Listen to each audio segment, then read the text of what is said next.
Welcome to True Crime Garage. Wherever you are, whatever you're doing, thanks for listening. I'm your host, Nick, and with me, as always, is a man that's living life by the drop. Ladies and gentlemen, here is the captain. That's right, and you know I like to drop it like it's hot. It's good to be seen and good to see you. Thanks for listening. Thanks for telling a friend.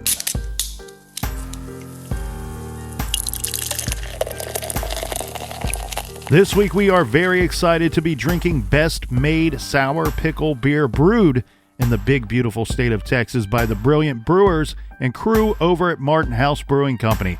Captain, this week's case takes us back to Texas, Austin, Texas once again. And when we were in Austin, several fine, wonderful listeners said to us, hey, while you guys are here, you have to try Best Maid Sour Pickle Beer from Martin House. And these fantastic people were spot on. It's not really sour. Well, no more sour than pickle juice would be. You get a refreshing burst of pickle taste that has kind of an ale or pilsner finish. Garage grade. This one's for the people. 4.5 bottle caps out of 5. And here's to our friends that filled up the fridge for us this week. First up, a shout out to Kim and Bree in Splendora, Texas. And a big we like your jib to Brooke in Hilliard, Ohio. And here's a long distance cheers to Stacy in Renton, Washington. She's thanking us for helping her through quarantine. Quarantine, more like boring teen. And a big shout out to Tasha in good old Wisconsin. Next, we have Rebecca in Pompton Lakes, New Jersey. And last but certainly not least, we have a very big cheers and thanks that goes out to longtime friend of the show, Paula M. Everyone we just mentioned, they went to truecrimegarage.com and clicked on the donate button, and for that, we thank you. Yeah, say it with me, BWRUN, Beer Run. If you're trying to get a special gift for a loved one for Christmas, go to our store page at truecrimegarage.com, and that is enough of the business. All right, everybody, gather around, grab a chair, grab a beer. Let's talk some true crime.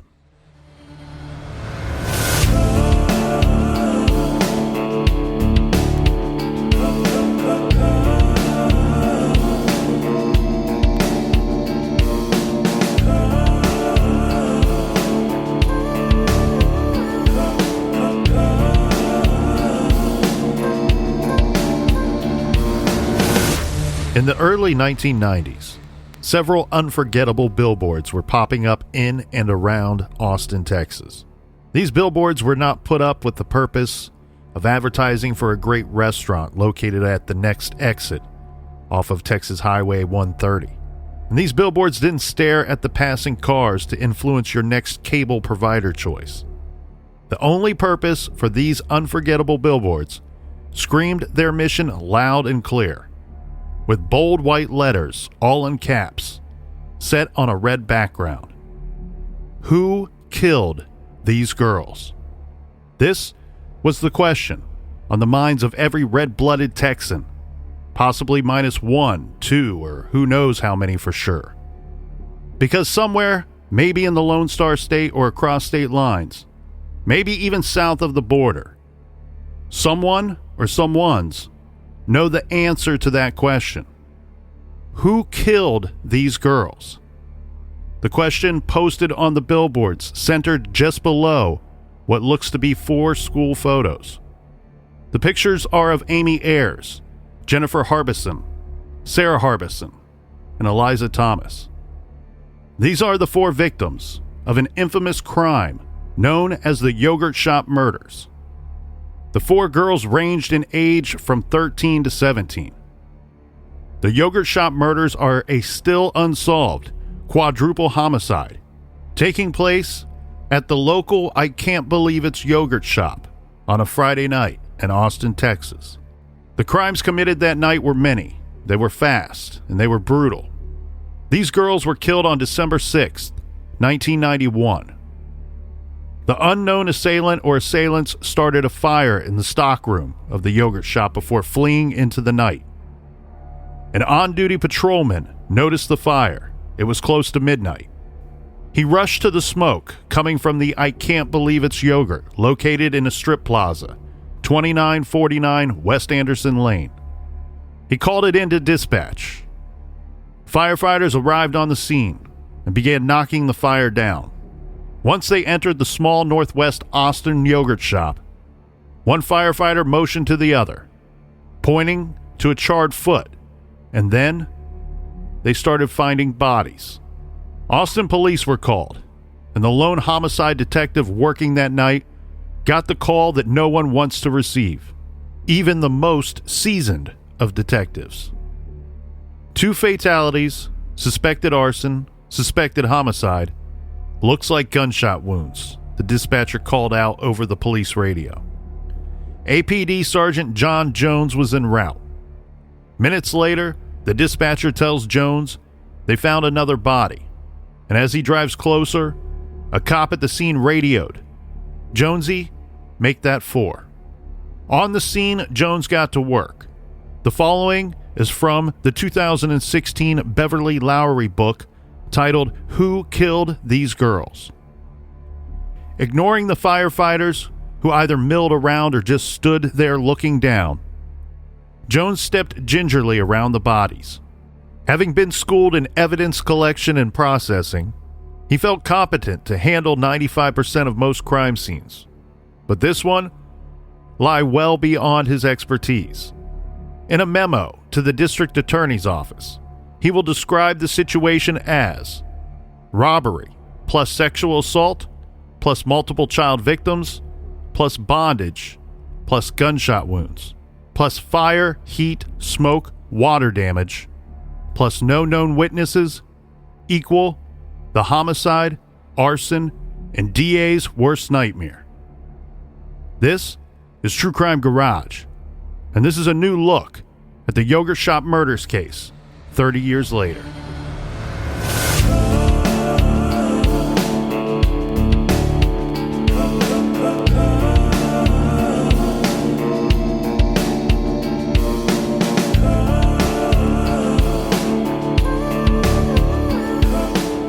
Later this week will mark 30 years since some kind of monster or monsters committed the horrific yogurt shop murders, and the Austin Police Department and the FBI are still on the hunt for those responsible.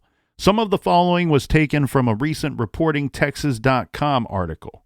The 4 teenage girls were brutally murdered on a Friday night at a yogurt shop in North Austin in December of 1991.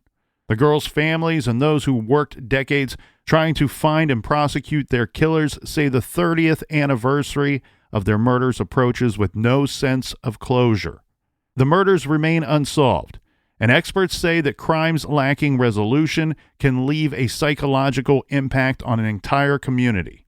But new state and federal efforts, as well as a promising DNA lead, have brought renewed hope for answers and justice. The details of the crime, including the subsequent investigation and criminal trials that followed, have been well documented. Jennifer Harbison and Eliza Thomas, both 17, worked at the I Can't Believe It's Yogurt on West Anderson Lane. Jennifer's sister, Sarah Harbison, 15, and Amy Ayers, 13, arrived at the yogurt shop around closing time on December 6, 1991, with plans to attend a sleepover together. Amy was an 8th grader at Burnett Middle School, and the other girls attended Lanier High School. They were shot in the head and gagged with their own clothes. Their bodies were stacked on top of one another before being set on fire.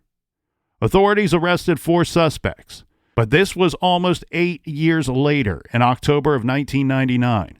Only 2 of the 4, Robert Burns Springsteen and Michael James Scott, stood trial, and both were convicted.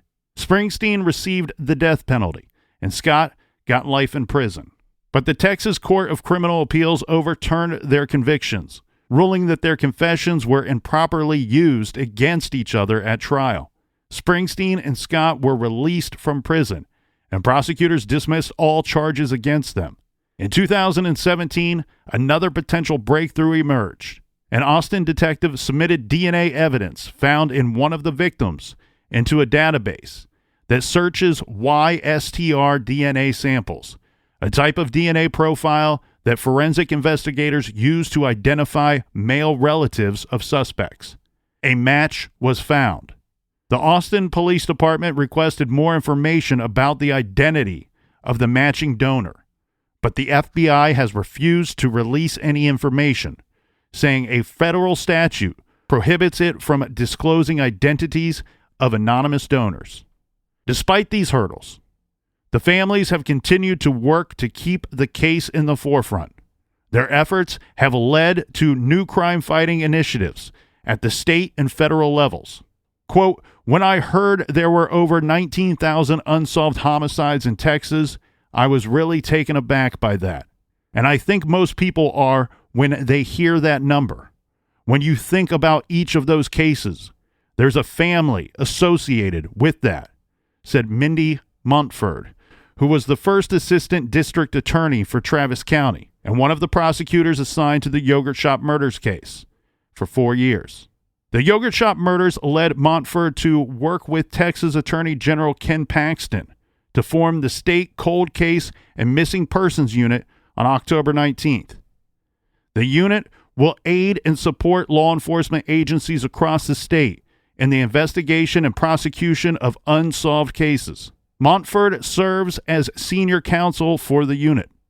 Angie and Sean Ayers, the brother of the youngest victim, sit on its advisory committee.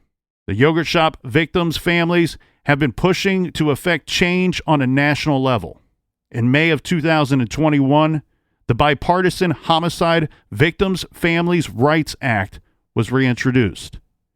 U.S. Representative Mike McCall said, quote, "If a case has been cold for 3 years, it gives the victims the right to petition the local district attorney to re-examine the cold case and take another look at it.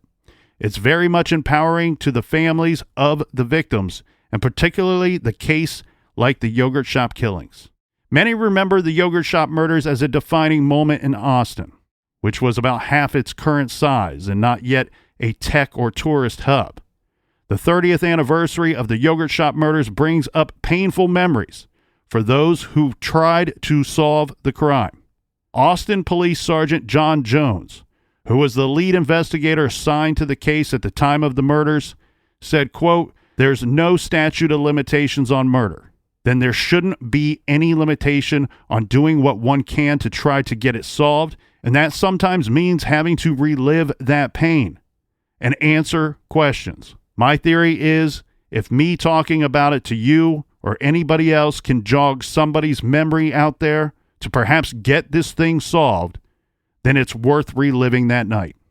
The girls' families believe that the case will be solved, and we here in the garage hope so as well. We covered this case rather extensively in early 2017 in True Crime Garage episodes 81 and 82. Now, you don't need to stop these episodes and go back. These episodes with this information and Nick's research will stand on its own. Yeah, just know that this week's shows will be different from those episodes, and they are there to listen to should you want to hear the case as it were back in early 2017. Then, Captain, we gave a detailed description of the events and the facts of the case, followed by the arrest of 4 persons nearly 8 years later. 2 were convicted because they, air quotes here, confessed, and the 2 others saw their charges dropped due to a lack of evidence. Rob Springsteen and Michael James Scott, as we said, both went to prison. Rob sentenced to death, Michael to life imprisonment. They both confessed that they, along with Maurice Pierce and Forrest Wilborn, went to rob the store and killed all 4 girls. The strange thing here is obvious. The 2 that ended up with charges dropped due to insufficient evidence did not confess.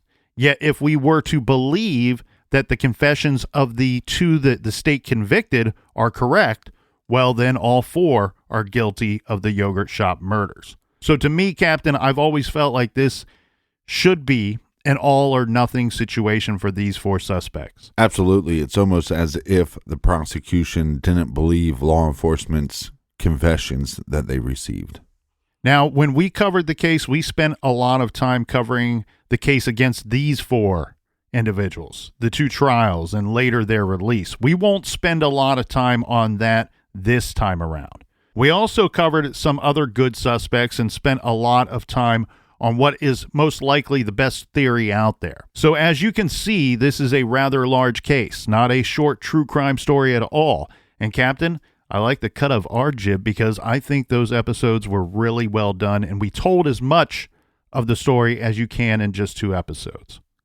And now, as we are approaching the 30-year marker, well, this is a really good time to revisit the yogurt shop. Let's dive into the facts of this case and the timeline that goes with it. We're going to include some angles, theories, and leads that perhaps were not pursued as doggedly as the 4 men that were arrested, who were just teenagers themselves at the time of the murders. Yes, but first, some background information. Bryce Foods is the company that owns the ICBY store. I can't believe it's yogurt store. And they own dozens of them. Bryce Foods, by 1991, had been in business for 14 years. And the Bryce Foods firm was started by brother and sister Bill and Julie Bryce from Dallas. In 1977, Bryce Foods purchased existing yogurt shops. I'm not sure, Captain, if this location is one of their original stores. As said, they owned many. This location, though, we know that by 1991 has been around for years, and only 2 of the 4 girls that were killed worked there. One of the victims, 17-year-old Eliza Thomas, started working there in early 1991. It's either January or early February. And her friend, Sarah Harbison, started working there in July of 1991. The 2 were friends, and they both attended the same high school. Well, since we've been doing this for 5 years, it seems like every time around December, when it starts and you start feeling that Christmas holiday, there's a couple cases that always come to mind. Obviously, the John Benet Ramsey case, and then this case happening on December 6, 1991. At 6:30 p.m., Eliza arrives home and is getting ready to make her drive to the ICBY store. She was there by 7 p.m. She worked the night before and was said that she had a difficult shift that night before due to a prank phone call from her ex-boyfriend Roger Carducci and one of his pals. So at 7 p.m., Eliza is replacing another employee. Jorge Barney is closing his store. Mind you, this is like a shopping plaza, so we're going to reference some other stores that are nearby throughout this case and timeline. Jorge Barney is closing his store, the Party House.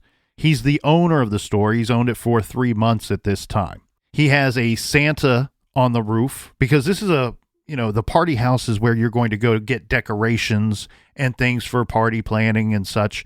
And with the Christmas holiday coming up, he's got Santa on the roof and other decorations going on. He walks 3 stores down to another store. This is called Mr. Gaddy's. And he says that he went there to get some pizza. It's a pizza place. From there, he will take his pizza to go back to his store in his office to eat and do some bookkeeping and watch some TV. He's important because his office shares a wall with the stockroom at the ICBY shop. Eliza, once she arrives and she gets into work, she places her personal belongings in the store's office, which is located in the back of the store, in the area we will refer to as the stockroom. This stockroom is the room behind the sales counter, which is located in the dining room. The stockroom has a walk-in cooler, 2 bathrooms, one designated as men's and the other as ladies, and the shop's small office in this back corner. The office has a locked door and a floor safe. There is a back door to the shop, which is located near the door to the office. From my understanding, Captain, that back door to the store is locked via deadbolt, and the manager has the only key to this back door. That's key to know because this back door is not used often when the manager with the key is not there. Because this case is so perplexing, it's been investigated by several detectives and several crime shows. So I will post all the pictures that I think are relevant to seeing the outside of the building. And there's also a couple diagrams of inside the building. Obviously, we'll post those on social media at True Crime Garage, Twitter, Facebook, or even at the website. And the captain's really doing everybody a big service by doing that, because I think it's important here, as is in most cases. But in this case, it's particularly important to understand the layout of this store, because we will be talking about the movements of not only suspects, but our victims as well. Well, and anybody that's worked at a shop knows that you have closing time duties that you start preparing even though customers are still in the store. So I think that becomes very important in this case. Yes, we're going to want to keep an eye on several things. The events leading up to that closing time, as well as those closing duties like you just pointed out, as well as the customers that are coming and going from the shop leading up to closing time. Now, after placing her personal belongings in the yogurt shop's locked office, Eliza will then return the office door key to its designated location, which is under the cash register. Later, Eliza Thomas's personal belongings will be found inside the locked office. Eliza, at this point in our timeline, Captain, she is going to be running the store by herself until 8 p.m. This is when her shift mate, Jennifer Harbison, arrives for the closing shift.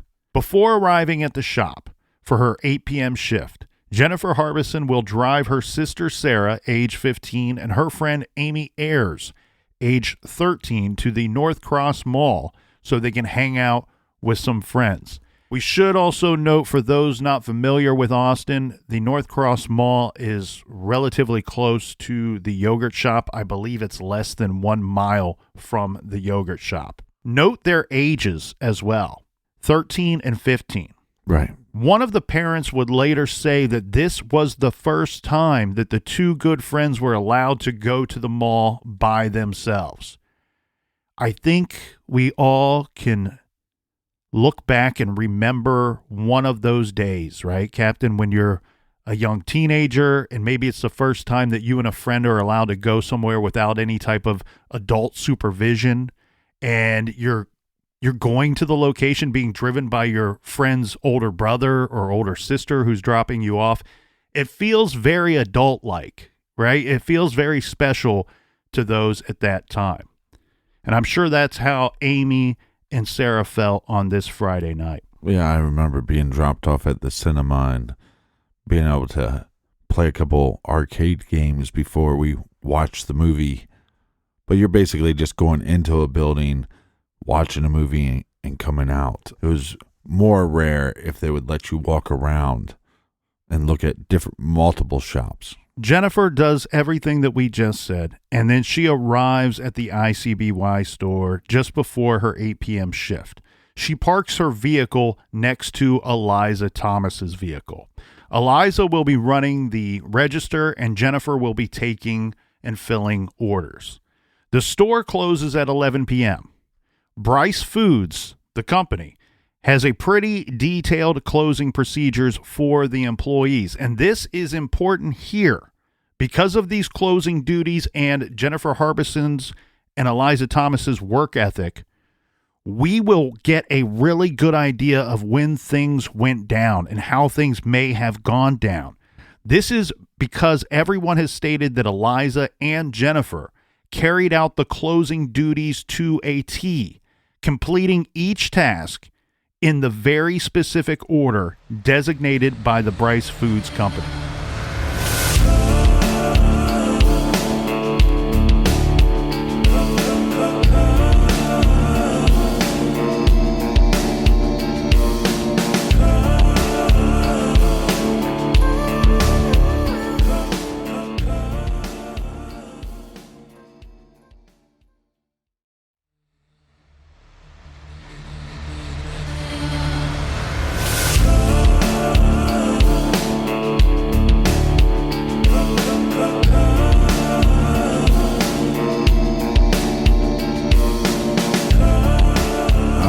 We're back. If you're not signed up on the mailing list, make sure you go to truecrimegarage.com and sign up on the mailing list. And the next week or so, we'll be sending out a nice little promo code for the store page. So if you're not signed up, get signed up today. All the cool kids are doing it. Yes. Cheers to you, Captain. Cheers.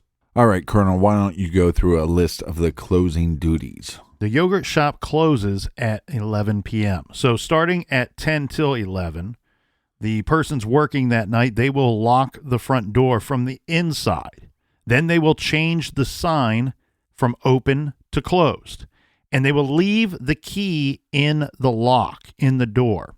This is done at this time regardless if there are any remaining customers in the store or not. Then they would deposit the money in the floor safe that is in the locked office and then clean up the store.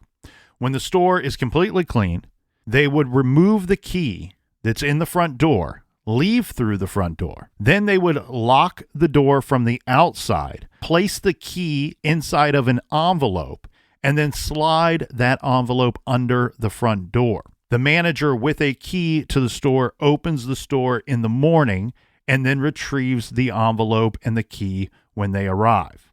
Let's get into some of the ICBY customer testimonials and some of the events that we know happened that night.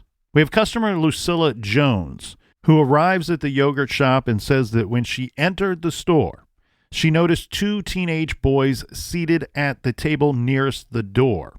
They were approximately between the ages of 14 and 17, and she says they had a sort of hippie look to them.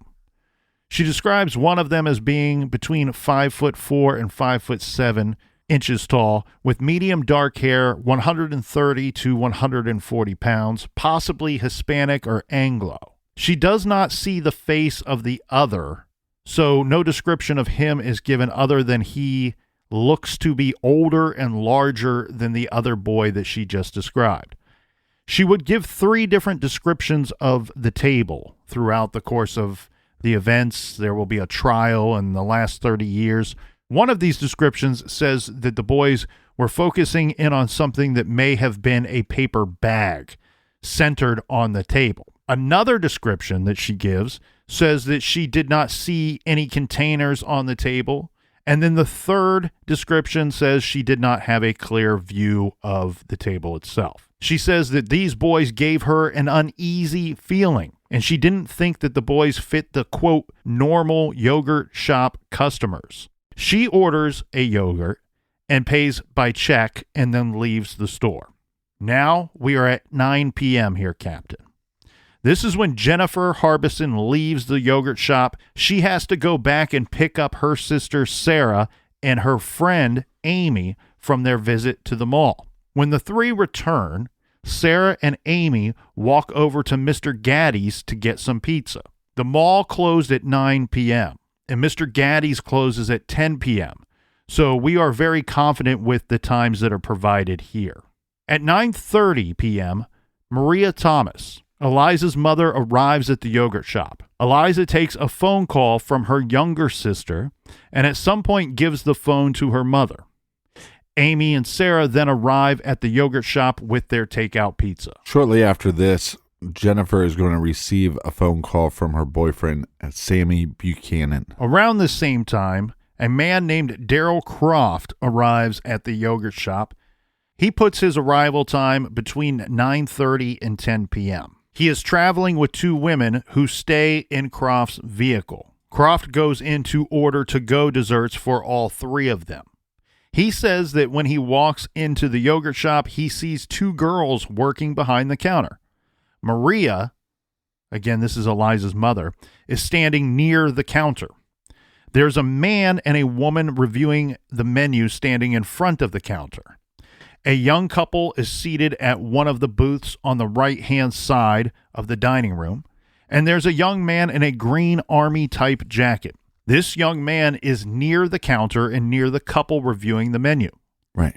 He later would describe this young man as early to mid-20s, medium build, 150 to 170 pounds, between 5'10" and 6 foot tall, and Caucasian. He says there was something off about this man. There are 2 differing descriptions of what this man says and does while in the store. One in Beverly Lowry's book, Who Killed These Girls, and another in the book Murdered Innocents by Corey Mitchell. Both of these books are very thorough and very good. Anyone that is fascinated by this case should read both of them. But rather than ordering, the young man says to Croft, "You go first." And then there is this weird, awkward exchange where the 2 men keep offering to allow the other to go first. No, you go first. No, you go first. Yeah. Oh, I'm sorry. You were here before me. But it's like Andy and Dwight in that episode where they just kept doing each other favors over and over again. It's weird to me that he has an uneasy feeling from this gentleman that's letting him go first. The guy in the army jacket is obviously not in a rush and obviously trying to be polite. Well, I think what we need to keep in mind here is we are reviewing all of these customers and their statements after the fact. And they're giving these statements to police after the murders occurred. So I'm thinking what we have here, Captain, in most of these situations is people are going about their everyday lives. These are all very routine acts. This Daryl Croft individual, he was a regular at the yogurt shop. A lot of the customers coming in that night were regulars to this yogurt shop. And so I think when you have regulars, one, they seem to notice more that's going on because they're aware that, you know, this visit's a little different than last one. This time they're really busy. This time they're not. Right. I don't think that most of these people are walking into the yogurt shop that night, observing what's going on and going, ooh, something terrible is here. I feel, I sense a presence, a bad element. Something's brewing. I think that it's, you know, we know what happened, and when I left or later that night, or now that I know the outcome, now that I know that 4 girls were killed here, I remember this guy. Something was off about him. Something was weird about this guy, and we're looking for somebody who killed 4 people. And so here is my information. And Daryl Croft, again, he's a regular to the yogurt shop. He was a security guard at the time. He owned a security company. A lot of times these individuals will be hyper vigilant. They will be extra aware of their surroundings and take mental note of their surroundings. So he, to me, can offer up possibly some better information than maybe just the average Jane or Joe walking into the shop that night. Well, and he's coming in, like you said, between 9:30 and 10. So this is getting close to closing time. My big issue is that it's December 6th. Yes, I understand that it's in Texas, but it seems like there's quite a bit of pockets of people. Seems like there's quite a bit of people towards the end of the day. Yeah, so you're going to have this for several reasons. One, it's a Friday night, and the yogurt shop is open till 11 p.m. Yeah, good point. So this is going to offer up traffic to this store when other stores are closing for the night. Remember, we already pointed out that Mr. Gaddy's, the pizza place, closes at 10. Well, and the mall closes at 9. Mall closes at 9. So we have customers that are coming in maybe from Mr. Gaddy's after pizza. They want a little dessert. They want the yogurt shop dessert. Maybe people are leaving a movie. We have several customers that we know went to movies that night and decided to get a dessert on the way home. A lot of these customers, too, you're going to see some stay there to eat their frozen treats at the shop, but also a lot of them are taking things to go. Mm-hmm. They're going in, placing their order, paying for them, and they're leaving. And that's what Daryl Croft was doing here that night. I think I have in my notes here, and I can't remember where I got this from, but I think that he and these other people, they were either out that night and decided to stop for dessert, or he knew Eliza Thomas and Eliza Thomas's mother as well. So that's interesting too, that he knows some of the people in the store when he's walking into it. He knows them very, very loosely. They're like acquaintances because they went to the same gym. So Daryl Croft, again, a regular to the shop, security guard, security company owner. Remember, we said that there will be trials because we know that 2 individuals were convicted in this case and later they were released. But at the trial, Croft testified that he visited the shop around 10 p.m. that night. In line in front of him was a suspicious-looking man dressed in a green army jacket. The man asked him about his security guard car, which was parked out front. This is part of that weird exchange where this man sees Croft's vehicle and says, you know, what are you, some kind of cop? Right. Which Croft, that kind of tickled his spidey sense a little bit because he's like, why is this guy so observant and paying so much attention to me and my vehicle has these lights on it? Who is this kid to question me? And so the man asked him about his security guard car, which was parked out front, and then insisted that Croft should cut in front of him. Now, finally, Croft said that the man slipped into the back, headed to what he thought would be the bathroom. This is another reason why I think Croft has a vivid memory of this guy. He walks into a busy yogurt shop, sees all these customers, and this is the only individual that he's going to see go into the back room. Now, remember, the restrooms are back there, so that's the assumption that Croft is going to make. Well, also, it seems like there's pairs of people, and we don't know if this army shirt or army jacket guy is connected to the couple that he was closest to. It almost seems like he's in there by himself. Yes, everything that goes on would give the appearance that this man is in there by himself. So Croft says that the man gave him such a funny feeling that he decided to kind of stick around, like linger a bit, to see the man return from the back room. But eventually, he's handed his 3 desserts that he's ordered. He's paid. He's made some chit chat, tried to hang out a little bit, but eventually Croft will leave. Now, Croft could not identify the suspicious man he saw as being any of the 4 suspects that were later arrested and 2 convicted. That's quite interesting to me. Croft is sure that he was there at 10 p.m. based off of his testimony, and later when shown pictures of the 4 guys that were arrested, Maurice, Michael, Robert, and Forrest, again, Croft does not match the suspicious person to any of the 4. Now, from the book Who Killed These Girls, Croft says of Green Army Jacket Man, his voice was deep, clear, and distinctive, and that he has a long, pointy nose. Army Jacket Man then ordered a 7-Up, and Eliza explains that they only have Sprite, and so he orders a Sprite. This before dipping into the back room with the assumption that he went to the restroom.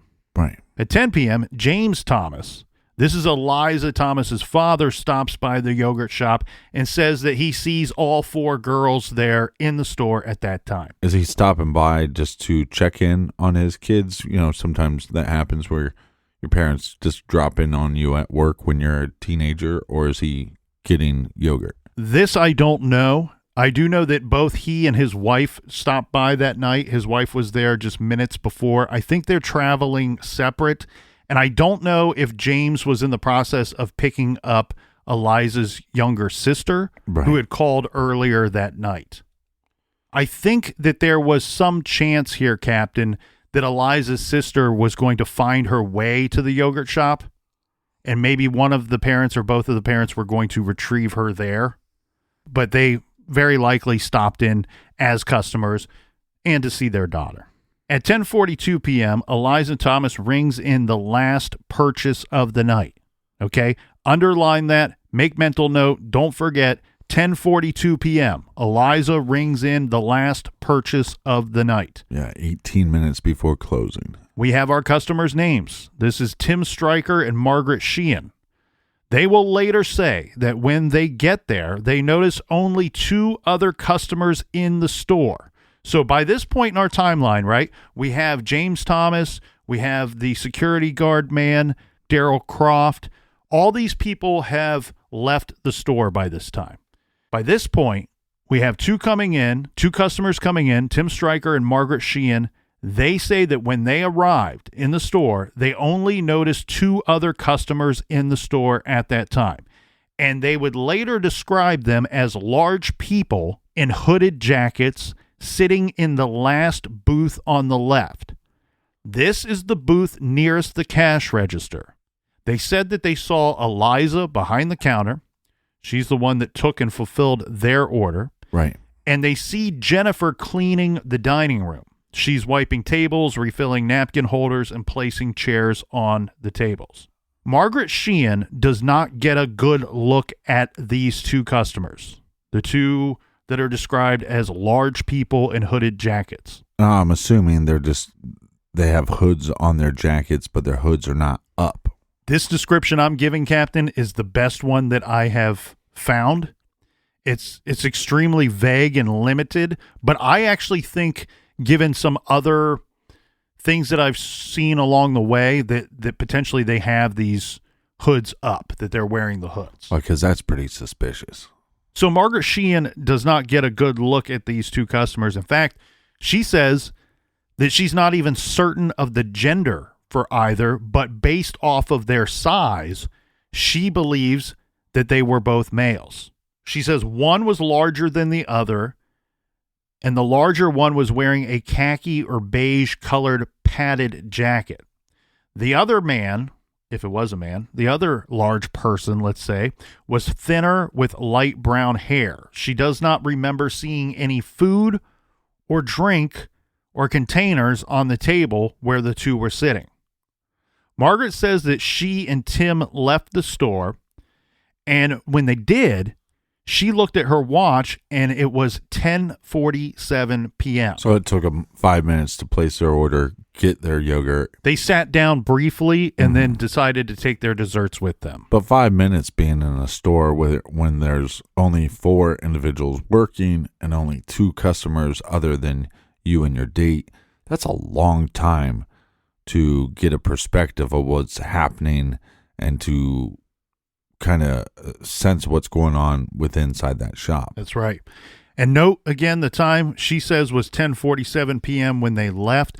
We also have, when it comes to a lot of these customers, well, all of them, anyone that ordered something and paid for something, we will have the register tape later that's going to kind of give us a timeline of some events as well. But we don't know if these 2 large individuals had any dessert with them or any. All we know is that they're at a booth, they're at a table. It doesn't mean that they're eating anything. Exactly. In fact, we have Margaret who says, one, I didn't get a good look at them. Right. Here's what I do remember, and goes out of her way to say, I don't remember seeing any food, drink, or containers on their table. Well, and this would be, like you said, 3 minutes. They're leaving 3 minutes before they're going to go put that key in that door and lock the door. Yes. Again, this is 10:47 p.m., and she says that when she and Tim left, the 2 people sitting in the booth nearest the cash register were still in the store. Margaret says when she arrived and when she left that she noticed a green car in the parking lot. This green car is a tricky little piece of information, as we don't know if this is a suspect vehicle, right, or a car with no real significance to the murders at all. Yeah, tricky little piece of shit. Or if it was one of the girls' vehicles, because we know that Eliza drove a bright green Carmen Ghia. Right. This is a pisser here, Captain, and in my opinion, a bit of a stumble in the investigation, because we can't say if this is a suspect car or Eliza's or a vehicle that has nothing to do with the murders at all. Well, but maybe law enforcement knows and they just haven't shared that information with the public. This thing went to trial twice. Right. That's your time to share information with the public. When you're going to sentence a man to death and another to life imprisonment, let's lay out the facts of the case. Yeah, but they also charged 2 individuals that confessed that all 4 people were involved, and they only charged 2 people. Here's a stumble in the case, in my opinion, because if we truly are still on the hunt for the individuals responsible for these murders, yeah, this could be important information. Again, I don't think until we have somebody locked up and the proper person convicted that we will know for certain if the suspect drove or suspects drove a green vehicle that night. But the reason why I say that it's a stumble is we could at least eliminate one possibility. And one possibility is that it's Eliza's bright green Carmen Ghia.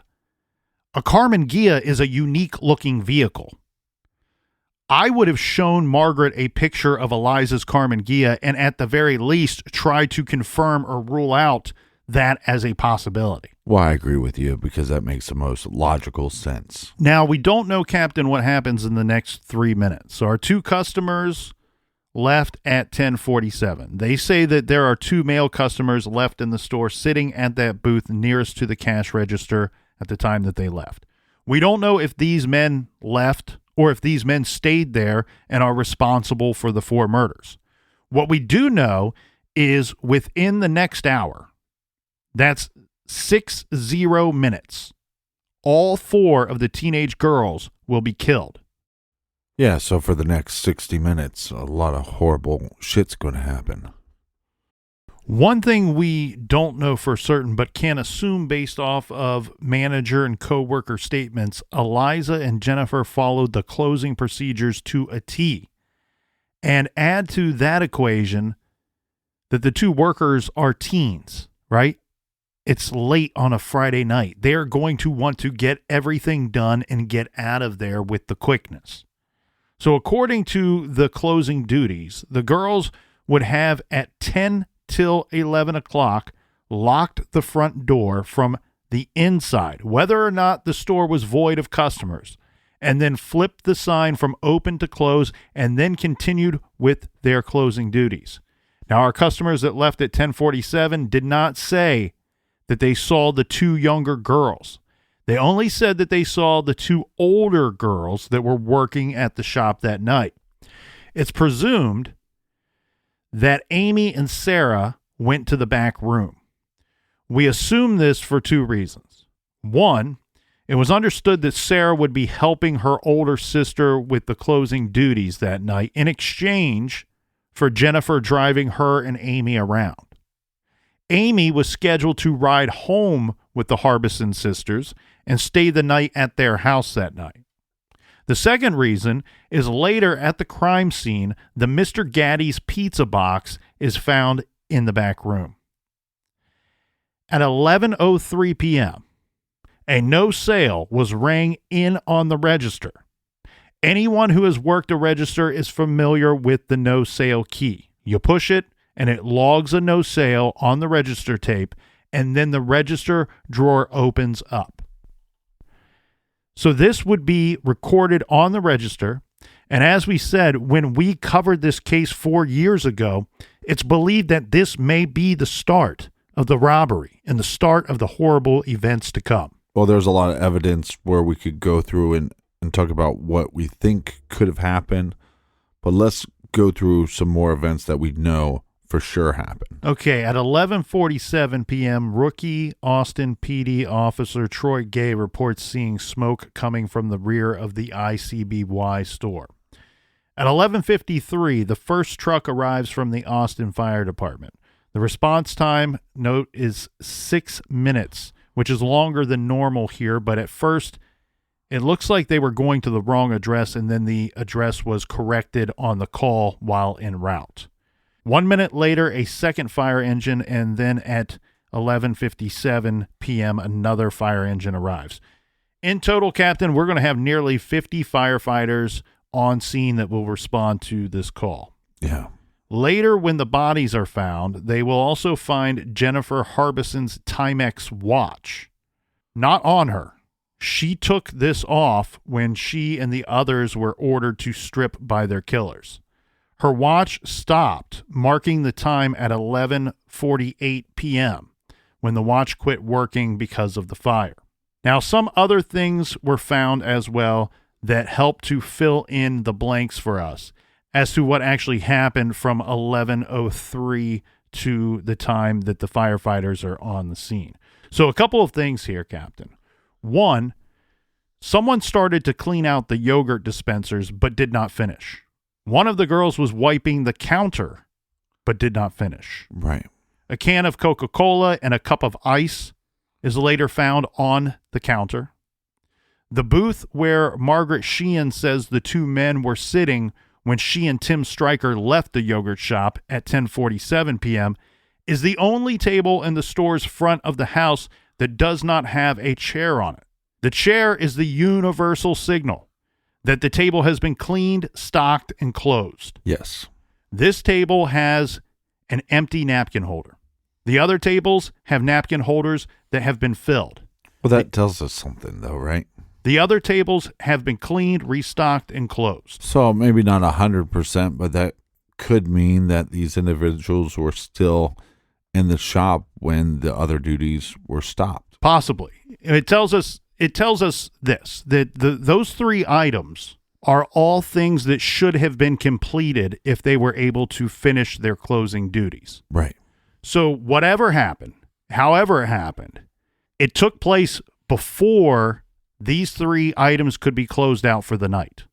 The yogurt dispensers were not finished being cleaned, the counter was not finished being wiped down, and that table was not closed out for the night, indicating either they didn't get to that table or, as you said, somebody was sitting there, which prevented them from getting to the table.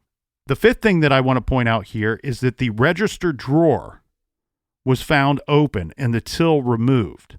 The till was found on the floor in the back room next to Amy Ayer's body. How much money was taken? Money taken is an interesting question, because when reviewing this case and reviewing the way that it was handled, the investigation was handled, it looks to me like robbery was the genesis of everything to come.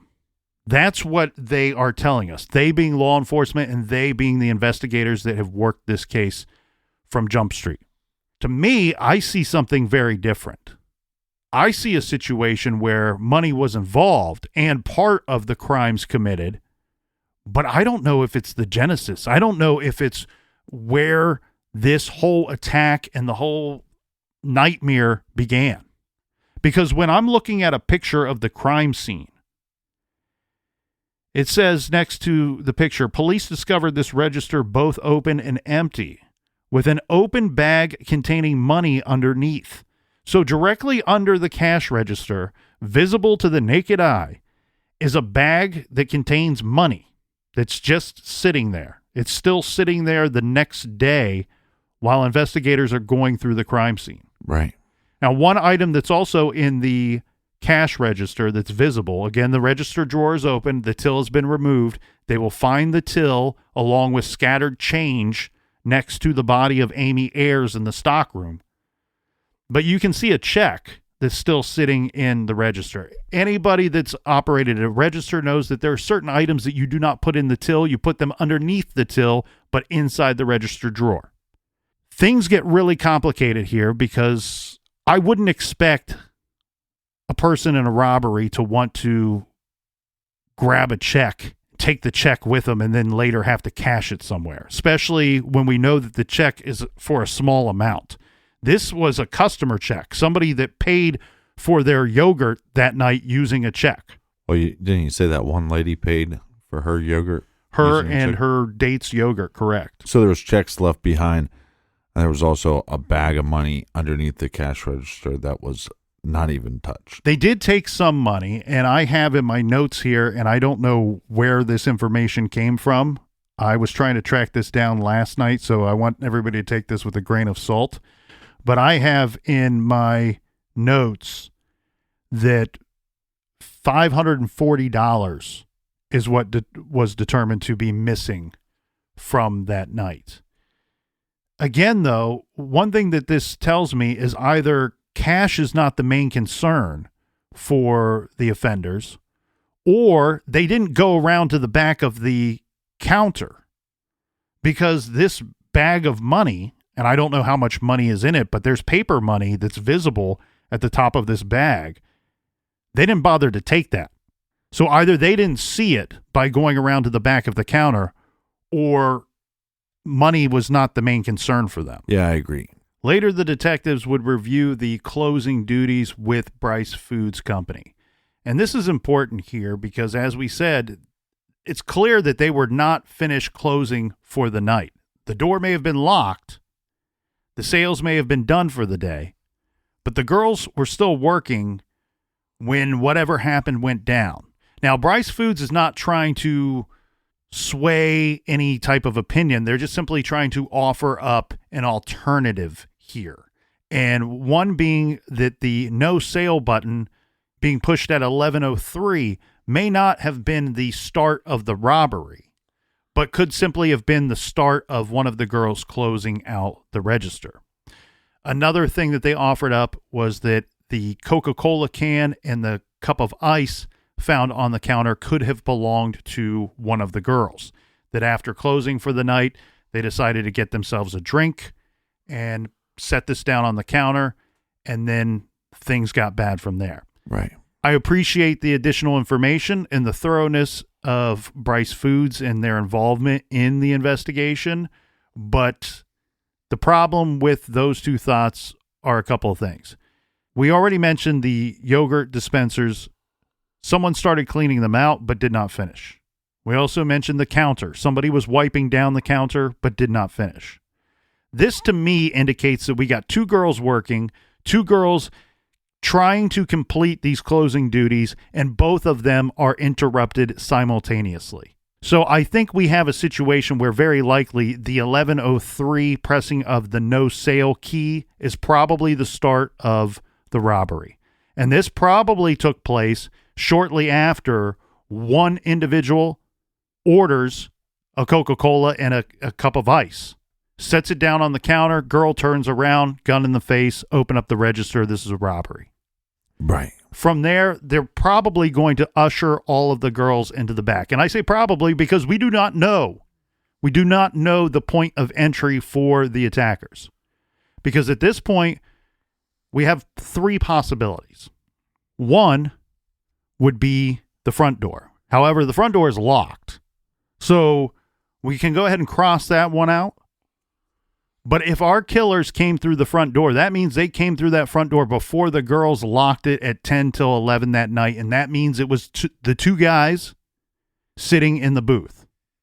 Or the state's case against the four guys that they would later arrest 8 years later was that the killers came in through the back of the house, through that back door. That Robert Springsteen at some point went into the shop and wedged the back door open using, I think it was a empty pack of cigarettes. And in his confession states that he jimmy rigged that door so that it would remain open, that you could pull it open from the outside, gaining access to the store from the back. But it was positioned in a way that persons from the inside, it would not be obvious to them that the door was not closed, not latched, not locked. Right. This is still possible. However, this begs the question, well, then why didn't the perpetrator take that bag of money? Because now if you have our killers, our attackers, our robbers, and we're told that the genesis of everything that's about to happen starts from a planned robbery from these four young men, still boys at this time, that they entered through the back with the main purpose of robbery and then went to the front, approached the girls, and went to the register and started taking the till and money from the register. The problem with that is then why didn't they take that bag of money that was sitting underneath the register? I don't think that the robbers / killers ever saw that bag of money. I think that the attack came from the other side of the counter. The girls were surprised, and the girls were corralled into the back of the store to where our killers then discovered two additional girls or knew that they were already back there. Well, this crime could have been committed by one individual, two individuals, or possibly more. I think sometimes people lean to the fact that there was four attackers involved because we have four victims. I would actually lean towards less, two individuals, even possibly one, because if that back door is locked, if you're in that building before they lock that door with a weapon or with a gun, you can easily control that situation. Yes, and there's evidence at the scene that will suggest that the number of attackers was either 2 or 3 persons.